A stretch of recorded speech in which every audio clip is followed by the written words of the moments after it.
Bon, depuis hier, j'ai été sollicité par beaucoup de journalistes, mais j'avais pensé que j'allais trouver des gens qui allaient vraiment aborder cette question à ma satisfaction. En ce qui me concerne, je ne veux pas m'aventurer sur le fond, mais je voudrais parler du forme.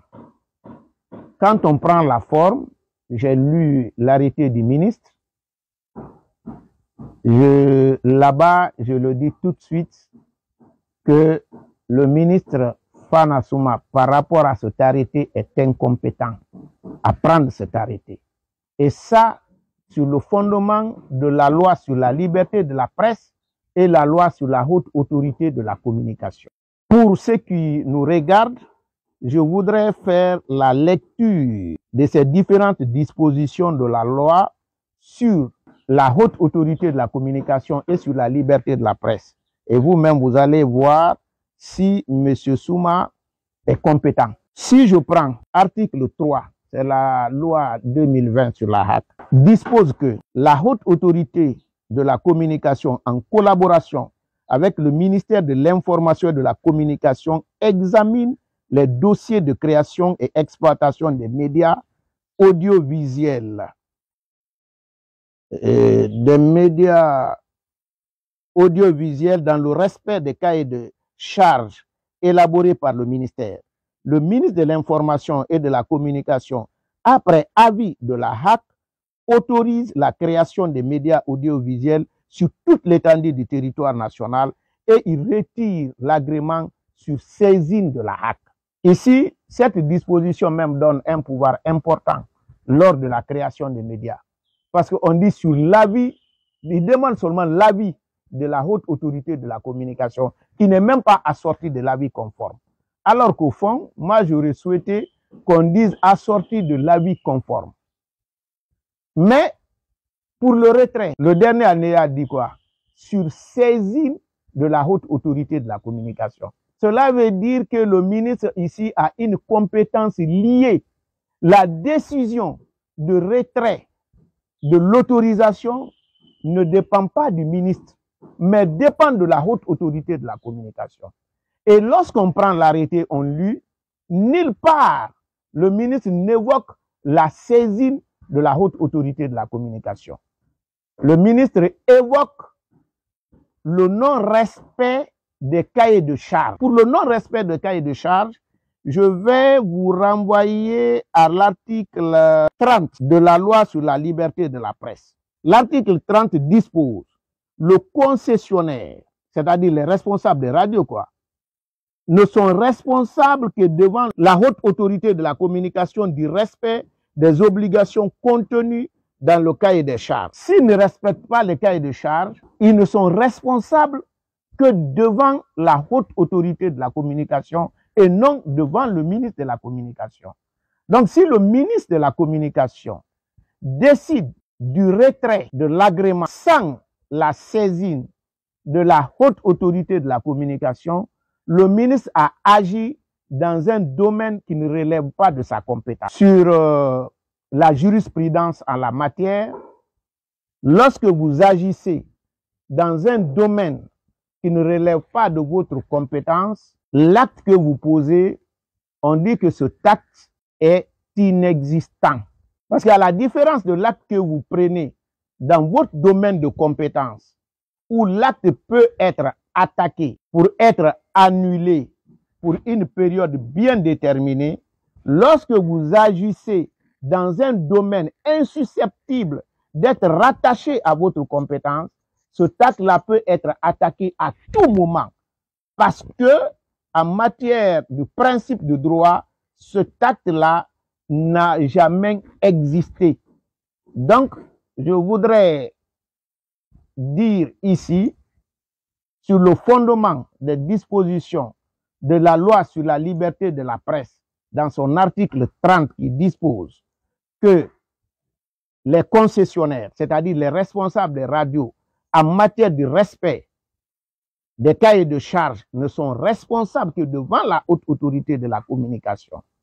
Et sur le fondement de l'article 3 de la loi sur la haute autorité de la communication qui dispose que le retrait de l'agrément doit se faire sur la saisine de la haute autorité de la communication et sur le fait que dans l'agrément, dans l'arrêté du ministre de la Communication que j'ai sous mes yeux, je ne vois aucune référence de la saisine de la haute autorité de la communication, ce qui suppose que la décision de retrait de l'arrêté a été motivée par seul le ministre de la Communication, rend l'arrêté caduc, donc inexistant.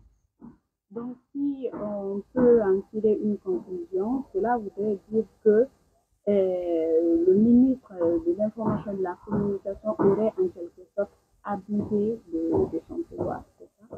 Bon, il a agi, oui, il a agi au-delà de ses compétences.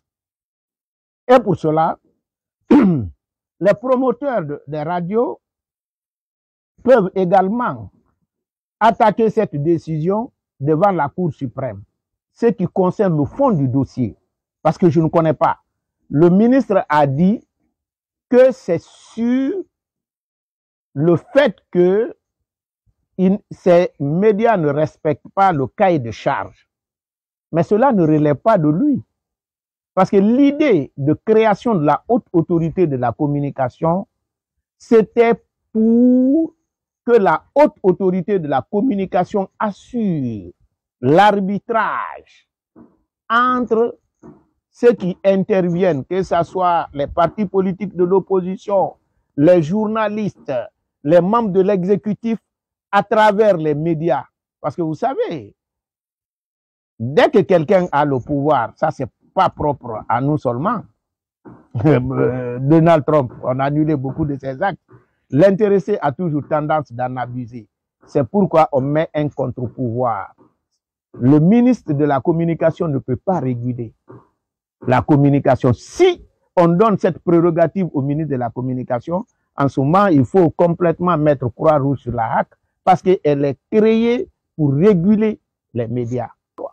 D'accord. Nous savons également que vous avez été dans la même position que le ministre Sanasima aujourd'hui et vous avez à votre tour pris des décisions.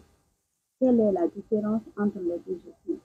Bon, c'est vrai que j'ai eu à prendre des décisions qui ont été vraiment très controversées, mais je vous dis très sincèrement que, par exemple, la licence pour Espace TV, quand j'ai reçu, conformément à la loi, j'ai créé tout de suite une commission composée des anciens journalistes du conseil juridique et autres.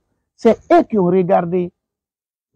Espace TV, à cette époque, n'a pas pu avoir l'agrément, tout simplement parce que l'argent, le montant demandé par le cahier de charge n'était pas disponible dans les comptes de Adafo Média. Vous pouvez les demander.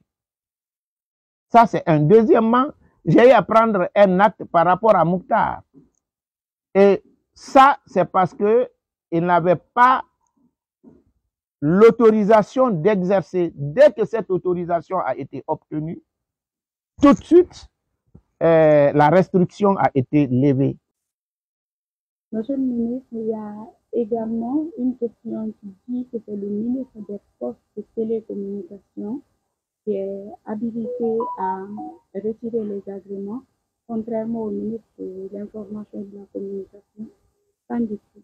Effectivement, depuis hier, j'ai vu 2 ou 3 personnes qui ont traité sur cette question. Mais c'est qu'ils n'ont pas compris. C'est vrai que les télécommunications, depuis les feux allumés sur les hauteurs, c'est-à-dire par son origine, jusqu'en passant par les tabalas qu'on frappait pour informer, tout ça là c'est des télécommunications, en passant par les moyens modernes aujourd'hui. Mais dans cette grande famille des télécommunications qui veut dire communiquer à distance, on a sorti les médias, on les a donné un statut particulier, des lois spéciales et des institutions pour les gérer. Donc l'article 45 qu'on évoque, et si vous regardez même cet article, on parle de retrait de la licence. Au Sénégal, on assiste à, si on peut l'appeler comme ça, une opposition entre les syndicats et les patrons de l'association des médias aujourd'hui. Le syndicat estime qu'il fallait des préalables, parmi lesquels il y a la libération des médias, comme on peut l'appeler comme ça, avant de passer à la médiation. Aujourd'hui, la convention est signée. Tout le monde est d'accord, unanime sur une chose. Et les arguments sont retirés. Pensez-vous que cette opposition du syndicat était la bienvenue? Bon, moi, je pense qu'il est important, quand vous avez des problèmes, de vous entendre. Rien ne sert de disperser vos énergies lorsque vous avez des difficultés. L'important, c'est de regrouper tout le monde, les promoteurs de radio, les journalistes, les syndicalistes, aller vers la haute autorité de la communication qui est censée être neutre pour arbitrer entre la presse et l'exécutif. Moi, je pense que c'est la démarche qui doit être conforme aux intérêts des uns et des autres. Merci. Je vous en prie.